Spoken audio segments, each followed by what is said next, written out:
नमस्कार बच्चों, आप सभी का स्वागत है हमारे यूट्यूब चैनल पर। आज हम पढ़ेंगे कक्षा 6 की एनसीईआरटी चैप्टर नंबर 3। हमारे जो चैप्टर का नाम है पदार्थों का पृथक्करण। आपको बता दें कि हमने अभी तक पदार्थों के पृथक करने की बहुत सी विधि के बारे में पढ़ा है। आपको बता दें, पहले हमने हस्तचयन विधि के बारे में पढ़े थे। उसके बाद हमने थ्रेशिंग पढ़ा था और निष्पादन पढ़ा था। उसके बाद हमने चालन पढ़ा था। आपको बता दें, भिन्न भिन्न पदार्थों को भिन्न भिन्न विधियों से अलग किया जाता है। अब हमारा जो अगला टॉपिक है हमारा अवसाधन, निस्तारण और निस्यंदन किसे कहते हैं उसके बारे में पढ़ें। तो आपको बता दें, कभी-कभी मिश्रणों के अवयव को निष्पादन अथवा हस्तचयन विधि के द्वारा हम अलग नहीं कर पाते हैं, तो क्या करते हैं, हम उसको अलग अलग विधि का यूज करते हैं। आपको बता दें, उदाहरण के लिए चावल तथा दाल में धूल या मिट्टी के जैसे हल्के कण हो सकता है। आपको बता दें बच्चों, जो चावल होते हैं हमारे घर में, उसमें क्या होते हैं, चावल और दाल में हम पकाने से पहले उसको क्या करते हैं, धुलते हैं। आपको पता है कि चावल और दाल में छोटे छोटे हल्के कण होते हैं। और चावल और दाल को पकाने से पहले इस प्रकार की औषधियों को कैसे हम पृथक करते हैं, कैसे हम अलग करते हैं, तो हम क्या करते हैं, दाल और चावल को पकाने से पहले दाल और चावल को जल में धोया जाता है। क्या करते हैं, सबसे पहले हम दाल और चावल को पकाने से पहले बच्चों हम क्या करते हैं, दाल और चावल को धोते हैं। आपने देखा होगा कि आपकी मम्मी चाहे दीदी, आपके घर में जो भी लोग हो खाना बनाते हो, तो क्या करते हैं कि चावल और दाल को पकाने से पहले उसको धोते हैं। आपको बता दें कि चावल और दाल में जल डालते हैं तो उनमें जो चिपकी हुई अशुद्धियाँ होती है, जैसे धूल के कण पृथक हो जाते हैं। क्या होता है, वो पानी में तैरने लगते हैं, धूल के कण पृथक हो जाते हैं। ये अशुद्धियाँ जल में चली जाती है। क्या होता है, जो दाल और चावल पर चिपकी हुई अशुद्धियाँ होती हैं, वो धुल कर जल में चली जाती है। अगर सोचिए, बर्तन की तली में कौन डूबेगा, चावल या धूल? आपको बता दें कि जो बर्तन में कौन डूबेगा, जो चावल या दाल, क्योंकि आपने देखा है,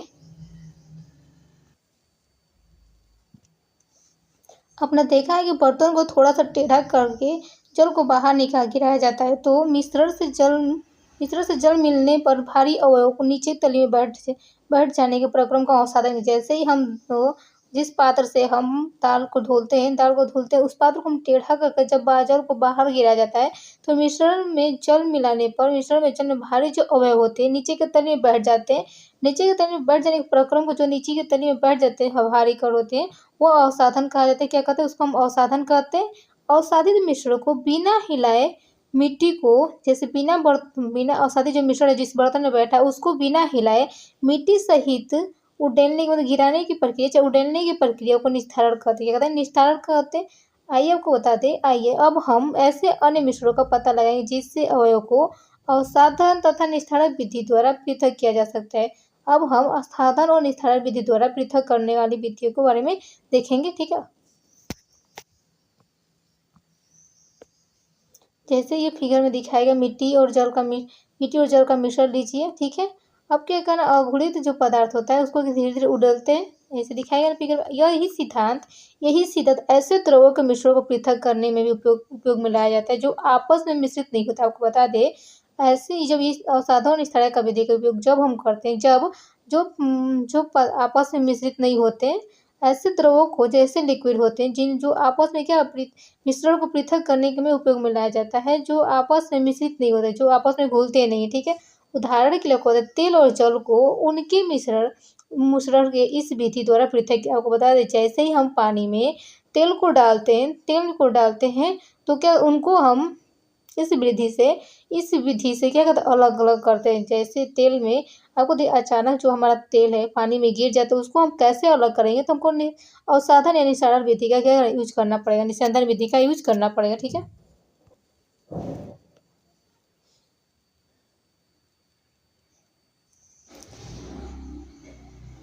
यदि द्रव के ऐसे मिश्रणों को कुछ समय के लिए आपको बता दीजिए, द्रव के कुछ ऐसे मिश्रणों को कुछ समय के लिए रहने दिया जाए, तो वो पृथक पृथक परतों में बट जाता है। आपको बताते हैं, जैसे हम पानी में सरसों का तेल या सरसों का तेल मान लीजिए, कोई तेल भी डाल कर देखते हैं, तो क्या होता है, कुछ देर बाद वो क्या होता है, एक लेयर बना लेती है, तेल ऊपर तैरने लगता है पृथक। इसके बाद अवयव को ऊपरी परत बनता है। क्या होता है, उसके ऊपर एक ऊपरी बनता है, उसे निस्तारण द्वारा क्या होता है, अलग करते हैं। क्या कहते हैं, निस्तारण विधि द्वारा अलग करते हैं।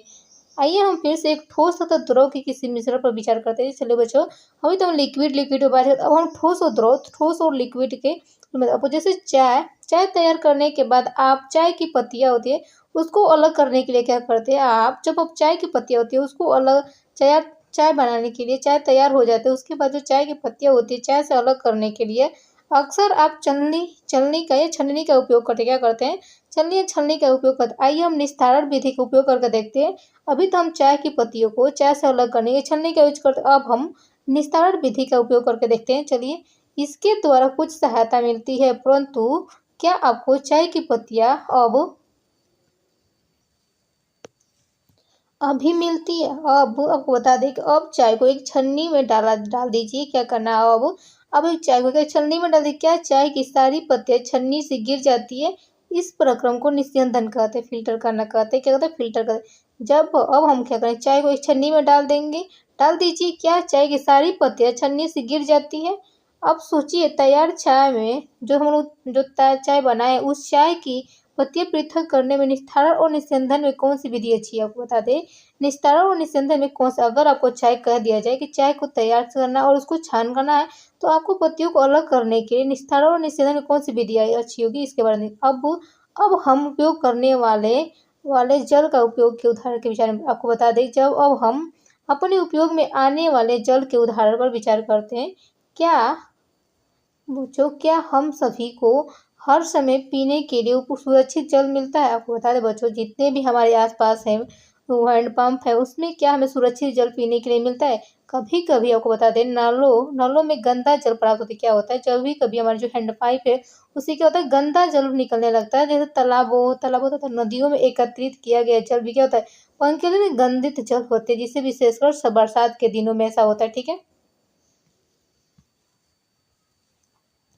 आइए अब हम देखेंगे कि हाँ कि क्या हम पृथक्करण की कुछ विधियों द्वारा जल से मिट्टी आपको पता है, पृथक्करण की विधियों द्वारा जल से मिट्टी जैसे अभिलय अशुद्धियाँ दूर कर सकते हैं। आपको बता दें कि हम इस पृथक्करण में देखेंगे कुछ विधियों द्वारा कि जल से मिट्टी को कैसे हम अशुद्धियों को दूर कर सकते हैं। ठीक है, पहले हम एक क्रियाकलाप करते हैं, उसके बाद देखते हैं। ठीक है, तालाब या नदी का जो गंदा जल लीजिए। यदि यह ना मिले तो आपको क्या करना है, 1 गिलास जल में थोड़ी सी मिट्टी मिला देनी है। क्या करना है बच्चों, अगर आपको तालाब या नदी का जो जल है वो ना मिल पाए, तो आपको क्या करना है, एक गिलास में थोड़ी सी मिट्टी को क्या मिला देना है। इसे आधे घंटे के लिए छोड़ देना है। मिलाने के बाद उसको क्या आधे घंटे के लिए छोड़ देना है बच्चों।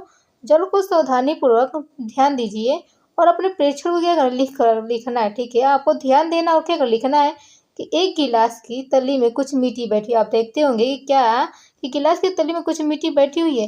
ऐसा क्यों हुआ? इस प्रक्रम को आप क्या कहेंगे? आपको बता दें कि जब आप गिलास में मिट्टी डालें, तो उसको मिलाने के बाद कुछ दिन थोड़ी देर के लिए छोड़ दिए। आप क्या देखते हैं कि गिलास की तली में कुछ मिट्टी बैठी है। ऐसा क्यों हुआ? इस प्रक्रम को आप क्या कहेंगे?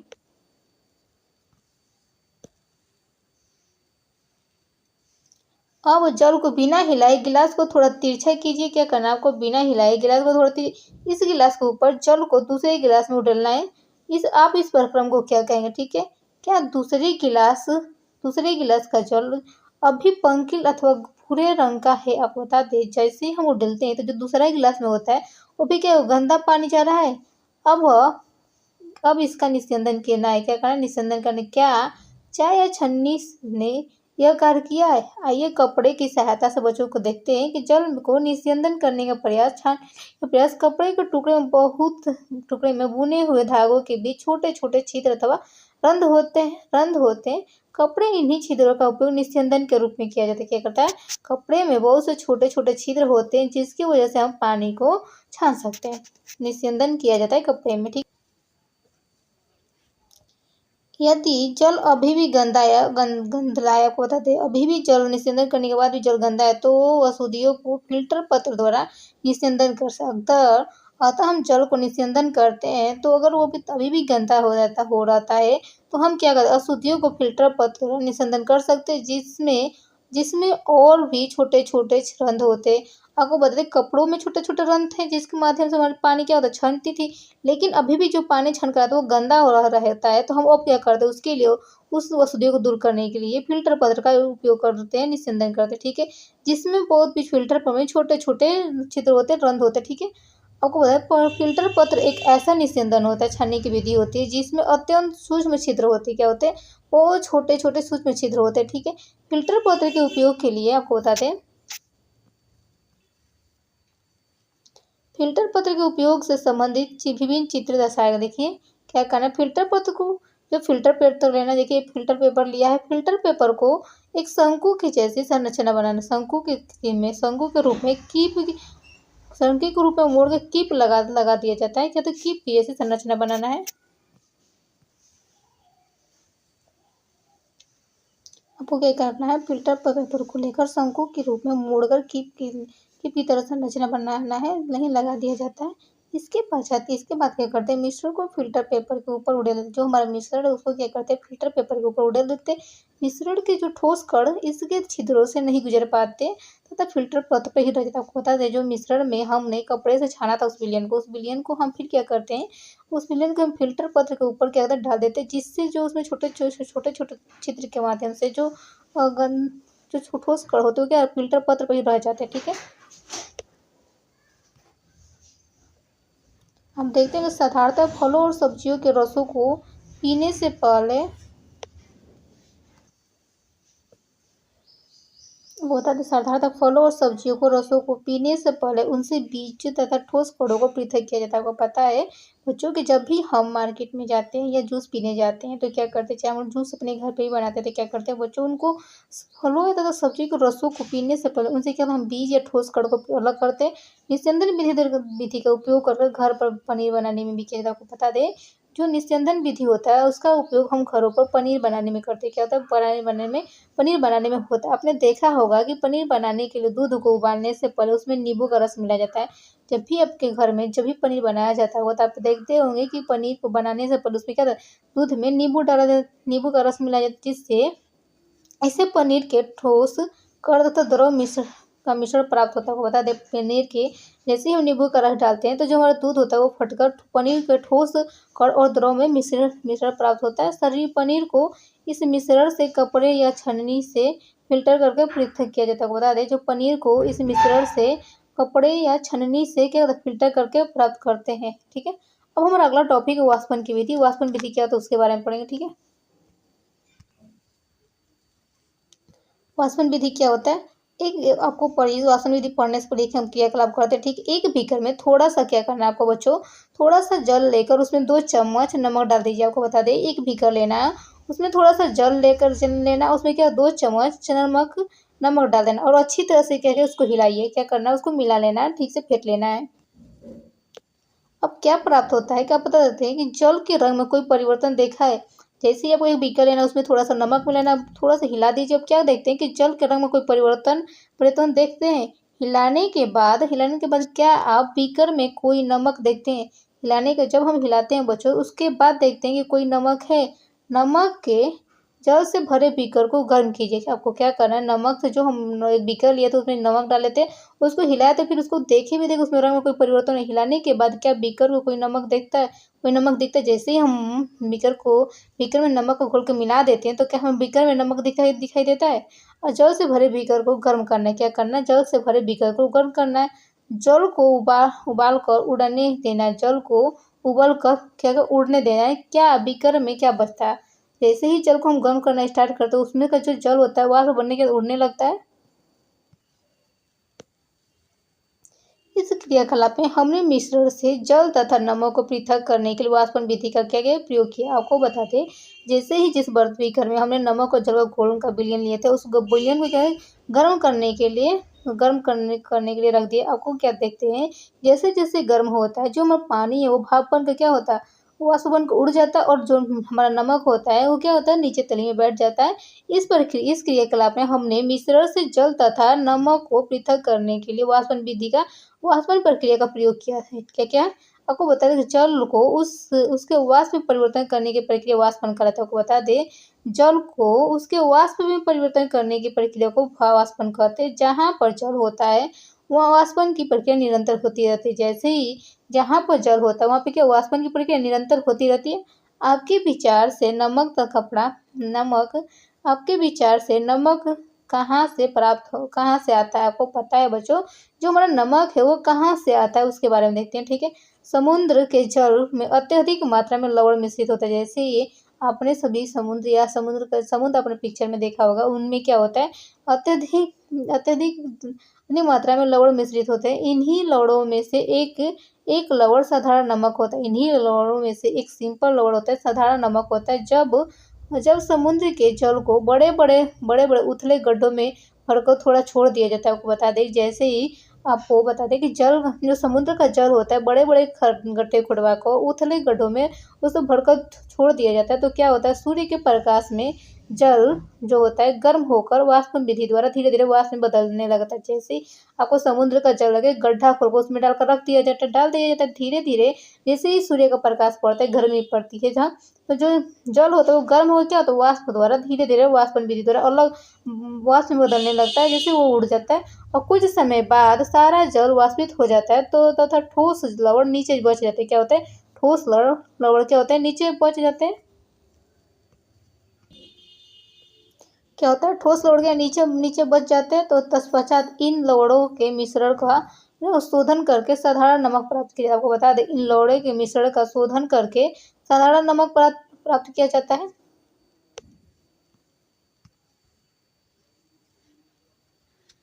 देखिए क्या कर, समुद्र से जल का नमक प्राप्त करने की विधि।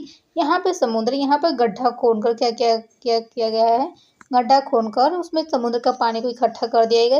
और जैसे जैसे समुद्र, जैसे जैसे धूप बढ़ती जाए, गर्मी होगी, जैसे ही प्रकाश पड़ेगा इस पानी पे, उसमें का जो पानी होगा वाष्प बन के क्या उड़ने लगेगा, ठीक है। और जो ठोस पदार्थ बचेगा लास्ट में क्या, नमक बचेगी। तो आपको बता दें, पृथक की एक ऐसी विधियों का उपयोग करता है, एक से अधिक विधियों का उपयोग करते हैं। क्या करते हैं, हमने आपको बताते हैं, हमने पदार्थों को पृथक करने कुछ विधियों के बारे में अध्ययन किया है। हमने क्या अलग कुछ विधियों से हमने पदार्थों को क्या अलग किया। पहले हमने हस्तचयन की विधि में पढ़ा था, फिर थ्रेसिंग विधि से पदार्थों को अलग करते थे, फिर वो वाष्पन विधि से फिर हम निष्पावन विधि से पढ़ा था, ठीक है। आपको बताए, इन विधियों का यूज कर हमने क्या किया, पदार्थों को अलग किया, ठीक है। अब प्राय किसी भी मिश्रण से उपस्थित विभिन्न अवयवों को पृथक करने में केवल एक विधि का उपयोग पर्याप्त नहीं होता है, ठीक है। बता दें कि केवल एक ही विधि का उपयोग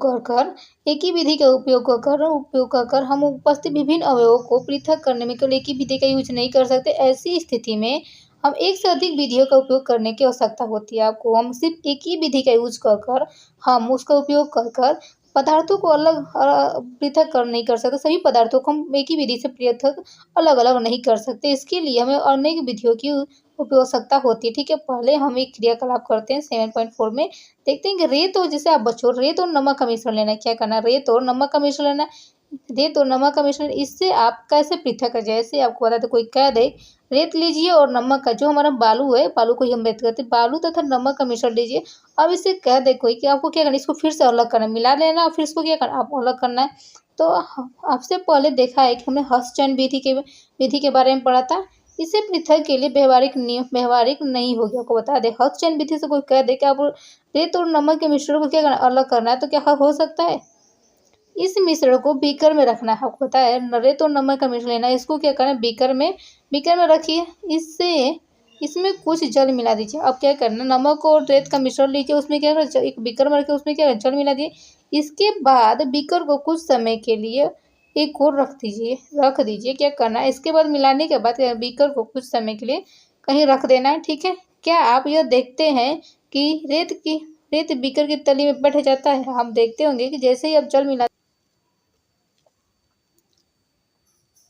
आप यह देखते होंगे कि जैसे ही आप रेत और मिश्रण को, जैसे रेत और नमक के मिश्रण के साथ साथ जल भी मिलाते हो, तो आप देखते हो कि जो रेत की बीकर है, रेत तली में बैठ जाती है। आप देखते हैं कि रेत बीकर की तली में क्या बैठ जाती है। इसे निस्तारण या निस्यंदन द्वारा पृथक कर सकता है। आपको बता दें, निस्यंदन या निस्तारण द्वारा पृथक कर सकता है। निस्तरित द्रव क्या है, निस्तरित द्रव, क्या आप सोचते हैं बच्चों, क्या सोचते हैं कि इस जल में वही नमक है जो प्रारंभ ही मिश्रण में है। आपको बता दें, वही नमक था जो हम स्टार्ट में मिश्रण में मिलाया था, ठीक है। अब इस निस्तारित द्रव में नमक और जल को पृथक करना। आपको बता दें, निस्तारित द्रव से नमक और जल को पृथक करना है। आपको बता दें, जैसे हम निस्तारित विधि से नमक और द्रव को, जल को पृथक अलग करना। इस द्रव को किसी केतली में भरकर उसका ढक्कन बंद करना है। आपको बता दें कि इस द्रव को किसी केतली में भरकर इस ढक्कन को क्या बंद करना है। अब कुछ समय तक केतली को गर्म करना है। क्या आप केतली की टोटी से कुछ भाप निकलते देखे होगा। आपने केतली की टोटी से क्या अगर भाप निकलते देखा है। देखिए ये वाष्पन या संघनन विधि दिखा दे रहा है। देखिए एक धातु की प्लेट लेना है जिसके ऊपर कुछ बर्फ रखना है। क्या करना है, एक धातु की प्लेट लेना है और उसके ऊपर बर्फ रख लेना। प्लेट को केतली की टोटी के ठीक ऊपर रख पकड़ना है। देखिए बच्चों फिगर में दिखाया गया है।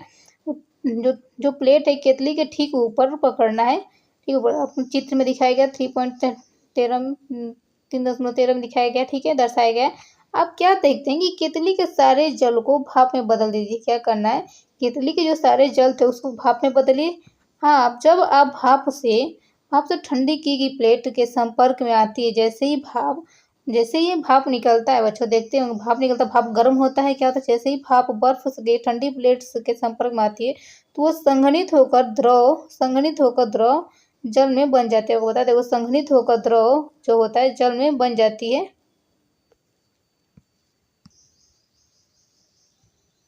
जैसे ही भाप जो भाप होता है, बर्फ के संपर्क में ठंडी प्लेट के संपर्क में आती है तो जो संघनित होकर द्रव जल बन जाती है। क्या होता है, द्रव जल बन जाती है। प्लेट के नीचे से बूंद बूंद होकर नीचे गिरने वाला जल का संघनन द्वारा भाप बनना है। जल का संघनन द्वारा भाप बनना होता है। देखिए जल वाष्प से उसी द्वारा अवस्था में परिवर्तित होने की प्रक्रिया को संघनन कहता है। आपको बता दें जल वाष्प से उसी द्रव अवस्था में परिवर्तित होने की प्रक्रिया को संघनन कहते हैं, ठीक है। आपको बता दें कि क्या आपने कभी जिस पात्र में दूध को थोड़ी देर के लिए उबाला गया था उस पर ढकी प्लेट में संघनित जल के बूंदे को देखा होगा। आपने देखा होगा कि जैसे ही आप अपने घरों में देखते होंगे, जैसे ही हमने दूध को गर्म करते हैं, दूध को किसी पात्र को गर्म करते हैं, थोड़ी देर बाद उसको उबाला गया था, उसको थोड़ा नीचे उबाला गया था, उसको बाद क्या देता है, उस पर जो ढकी हुई प्लेट होती है उस पर संघनित हुई जल की बूंदें दिखाई देती है। क्या होता है, जल की बूंदें होती है, सारा जल वाष्पित हो जाता है। फिर वह केतली के पीछे के क्या छूट जाता है, केतली के पीछे क्या छूट जाता है। इस प्रकार के हमने मिश्रण से नमक, रेत तथा जल का निस्तारण निस्यंदन या तो वाष्पन संघनन विधि का प्रयोग कर सफलतापूर्वक पृथक किया है। आपको बता दें बच्चों, आपको बता दें कि इस मिश्रण में हमने नमक तथा रेत तथा जल का निस्तारण विधि, निस्यंदन तथा वाष्पन तथा संघनन विधियों से का प्रयोग कर हमने सफलतापूर्वक पृथक किया है, ठीक है। पहेली को रेत से नमक पुनः प्राप्ति की समस्या को बता दें। पहेली जो है उसको नमक पुनः प्राप्ति की समस्या, उसने नमक के संपूर्ण पैकेट को रेत की थोड़ी मात्रा मिलाया को बता दें। फिर उसने क्या किया कि क्रियाकलाप 7 में से सुझाई गई विधि को नमक को पुनः प्राप्त करने का प्रयास किया। आपको बता दें जो पहेली थी वो रेत से नमक को पुनः प्राप्त करना चाहती है, रेत से नमक को पुनः प्राप्त करते उसने क्या, नमक के एक संपूर्ण पैकेट को रेत में डाल दिया। एक पैकेट लाती है नमक का, उसको क्या संपूर्ण रेत में डाल देती है, ठीक है। अब फिर उसने क्रियाकलाप से अंत में सुझाई दी विधि को, जो विधि हम लोग किया था उस विधि को फिर उसने सुझाई दिया कि उसने क्या किया कि नमक को पुनः प्राप्त करने का प्रयास किया, परंतु उसने यह पाया कि वह तो लिए गए नमक के केवल थोड़े से भाग ही पुनः प्राप्ति पाई है। इससे उससे कहाँ की त्रुटि हुई होगी। अब हमारा अगला टॉपिक, क्या जल किसी पदार्थ की कितनी भी मात्रा को घोल सकता है। बता दें क्या जल किसी भी पदार्थ को कितनी भी मात्रा को घोल सकता है। आपको बता दें कि अध्याय 2 में हमने पाया कि कई पदार्थ जल में घुलकर विलीन बनाते हैं। आपको बता दें कि बच्चों हमने पढ़ा था अध्याय 2 में, चैप्टर नंबर 2 में पढ़ा था कि कोई भी कई पदार्थ जल में क्या घुलकर विलीन बनाते, कई पदार्थ जल में घुलकर विलीन बनाते हैं, तब हम उन पदार्थों को जल में विलय कहते थे। यदि हम जल की मात्रा निश्चित रखकर उस पदार्थ की मात्रा निरंतर बढ़ाते जाए तो क्या होगा। अब जैसे ही आपको बता दें, जैसे जल की मात्रा एक भगोने में हम जैसे 1 गिलास पानी में हम लोग 2 केजी चीनी डाल दें या 3 केजी चीनी डाल दें, 4 केजी चीनी तो क्या होगा, ठीक है।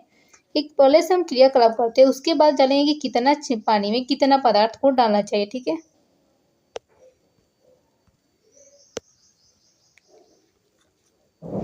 इस कार्य के लिए आपको एक बीकर अथवा गिलास या 1 चम्मच नमक तथा जल की आवश्यकता होती है। आपको बता दें इस कार्य को जैसे हम पता करना है कि थोड़ी सी जल की मात्रा में बहुत ज़्यादा पदार्थ डाल सकते हैं, तो उसको समझने से पहले हम ये समझना होगा कि आपको क्या करना होगा, एक बीकर अथवा 1 गिलास का 1 चम्मच नमक अथवा जल की आवश्यकता होगी, ठीक है। आधा कप जल में बीकर में डालिए। आपको बता दें आधा कप जल बीकर में क्या करना डाल देना है। 1 चम्मच नमक उसमें डालकर तब तक हिलाते रहिए, विडोलित किए जब तक कि उस यह पूरी तरह से न घुल जाए। आपको बताएं आधा कप जल में 1 चम्मच नमक इसमें डालकर तब तक हिलाते रहिए जब तक कि वो पूरी तरह से घुल ना जाए। ठीक है। अब क्या करना है बच्चों, अब फिर 1 चम्मच नमक डाल दिए, 1 चम्मच का नमक डालना है और भली-भाँति उसको हिलाना है। 1 चम्मच और नमक डाला, उसको भली-भाँति हिलाना। इस प्रकार 1 चम्मच करके नमक मिलाते और विलोड़ित करते रहिए। नमक मिलाते रहिए इसी तरह जैसे हम 1 चम्मच एक आधा कप जल में 1 चम्मच नमक डाला, उसको फिर हिलाइए। फिर जब वो घुल जाए तो फिर क्या करना, आधा चम्मच नमक डालना है, फिर उसको हिलाना है। फिर वो घुल जाए तो फिर 1 चम्मच नमक डालना, फिर वो घुल जाए तो फिर उसको डालना। ठीक है। कुछ चम्मच भर नमक मिलाने के बाद अब क्या पाते हैं कि कुछ अबीले नमक बच जाता है। वो क्या होता है कि जब तक हम मिलाते जाते हैं कुछ नमक, तो बाद में क्या होता है कुछ नमक क्या अबीले हो जाते, नहीं विलीन हो पाते, नहीं मिक्स हो पाते हैं, तो उसको अबीले नमक बच जाता है और बीकर की तली में बैठ जाता है। क्या करता है, बीकर की तली में बैठ। यदि हाँ तो इसका अर्थ क्या हुआ कि जो हमारा तली में जो नमक बढ़ जाता है उसका अर्थ यह हुआ कि कि अब इस जल में अधिक नमक नहीं घुल सकता। आपको बता दें कि जो अब इस जल में अधिक नमक क्या हो नहीं घुल सकता। अब यह विलयन संतृप्त विलयन कहा था। आपको बता दें कि जब अब इस जल में अधिक नमक नहीं घुल सकता है। अब यह विलयन क्या संतृप्त विलयन कहलाता है। यहाँ आपको बता दें, यहाँ एक संकेत है कि जो यह बताता है कि उस समय संभवतः क्या गलत हुआ कि जब पहेली ने रेत में नमक मिलाया था। आपको बता दें यहाँ एक संकेत है कि जो यह बताता है, यहाँ तक एक संकेत है कि जो यह बताता है कि उस समय संभवतः क्या गलत हुआ कि जब पहेली ने बच्चों जो रेत में नमक मिलाया था। ठीक है। पहले ने क्या किया कि अधिक मात्रा में रेत में जब नमक मिलाया तो अधिक मात्रा में मिले हुए नमक की पुनः प्राप्ति प्रयास किया था। आपको बता दें पुनः प्राप्ति प्रयास किया था। अधिक मात्रा में मिले नमक में पुनः प्राप्ति का प्रयास किया था। कदाचित नमक की मात्रा संतृप्त विलयन बनाने के लिए आवश्यक मात्रा में बहुत अधिक थी। आपको बता दें कि कदाचित याद होगा कि आपको नमक की मात्रा क्या होती है संतृप्त विलयन बनाने के लिए आवश्यक मात्रा में बहुत अधिक थी। ठीक है। आपको बताते अविलेन नमक रेत के साथ मिल रहा था। आपको बता दें जो अविलेन नमक थे रेत के साथ मिल रहा था, मिल रह गया था। आपको पता जिसे संपूर्ण प्राप्त नहीं किया जा सकता। वो अधिक मात्रा में जल का उपयोग करके अपनी समस्या हल कर सकती थी। आपको बता दें वो अधिक मात्रा में क्या करती, वो जल का अधिक मात्रा में उपयोग कर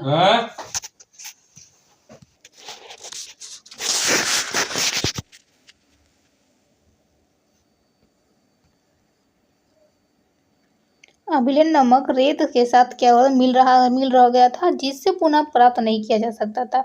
वह आपको बताते वो अधिक मात्रा में जल का उपयोग करके अपनी समस्या को क्या हल कर सकती थी। अब कल्पना करना है कि बच्चों की उसके पास मिश्रण में सारे नमक घुलने के लिए पर्याप्त मात्रा में जल नहीं है। आपको बता दें कि थोड़ा सा जल में वो अधिक मात्रा में क्या डाल देती, नमक डाल देती। उसके पास जो मिश्रण था, मिश्रण में सारे नमक को घुलने के लिए पर्याप्त मात्रा में क्या जल नहीं थी। क्या किसी अन्य उपाय द्वारा जल की उसी मात्रा में संतृप्त विलयन बनाने में पूर्व पहले से अधिक नमक घोला जा सकता है। आपको बता दें कि किसी मिश्रण में किसी अन्य उपाय द्वारा जल की उसी मात्रा में संतृप्त विलयन बनाने के लिए से पहले से अधिक नमक घोला जा सकता था। आइए हम पहेली की सहायता करने का प्रयास करते। क्या करते हैं पहली जो सोच अब हम एक क्रियाकलाप करेंगे। ठीक है। एक बीकर में कुछ जल लेना है। आपको क्या करना है बच्चों, एक बीकर में पहेली की जो समस्या है उसको हल करना है। एक बीकर में आपको क्या करना है कुछ जल लेना है। जल लीजिए तथा उसमें तब तक नमक मिलाइए जब तक कि उसमें नमक न घुल सके। आपको बता दें आपको क्या करना थोड़ा सा जल लेना, उसमें जब तक नमक मिलाना है जब तक नमक घुल न सके। इस प्रक्रम में हमें नमक का जल में संतृप्त विलयन प्राप्त होता है। आपको बता दें इस प्रकार से हमें नमक का जल में संतृप्त विलयन प्राप्त होता है। अब इस संतृप्त विलयन में कम मात्रा में नमक मिलाइए। आपको क्या करना है अब इस संतृप्त मात्रा में क्या करना है, संतृप्त विलयन में जो होता है उसमें नमक कम नमक मिलाना, इसे गर्म करना है। फिर क्या कर गर्म गर्म और संतुलित विलयन में कम नमक मिलाना है, तो कम मात्रा में नमक मिलाना और फिर इसे क्या गर्म करना है। क्या आप पाते हैं कि बीकर की तली वाले नमक का क्या हुआ? आपको बता दें कि बीकर के जो तली वाले जो नमक था वो क्या हुआ? क्या अब यह घुल गया? यदि हाँ, तो क्या इस विलयन को गर्म करने पे इसमें और अधिक नमक घोला जा सकता है? आपको बता दें, इस विलयन को हम गर्म करने पर इसमें और भी अधिक नमक घोला जा सकता है। आपको बता दें कि इस गर्म विलयन को ठंडा होने देना है। आपको बता दें गर्म करने पर अधिक घोला जा सकता है और उसके बाद गर्म करने के बाद गर्म विलयन को क्या ठंडा होने के लिए छोड़ देना है। क्या बीकर की तली में पुनः नमक बैठता दिखाई देता है? आपको बता दें कि क्या बीकर की तली में नमक पुनः बैठता दिखाई देता है यदि यह क्रियाकलाप सुझाता है कि गर्म करने पर नमक की अधिक मात्रा घोली जा सकती है। आपको बता दें, यह सुझाता है कि गर्म करने पर अधिक मात्रा में नमक घोली जा सकती है। क्या जल में विभिन्न विलेय पदार्थों को समान मात्रा में घुलती है? आपको बता दें, क्या जल में विभिन्न विलेय पदार्थों की समान मात्रा में घुलती है? आइए इसका पता लगाते हैं। एक पहले क्रियाकलाप करते हैं। 2 गिलास जल लेना, आपको क्या करना है? 2 गिलास जल लेना और प्रत्येक में आधा कप पानी भरिए। 2 गिलास जल लेना और प्रत्येक में आधा कप पानी भरिए। 1 गिलास में 1 चम्मच नमक मिलाइए। 2 गिलास लेना बच्चों, उसमें प्रत्येक में आधा कप पानी मिला। 1 गिलास में 1 चम्मच नमक मिलाइए। दूसरे में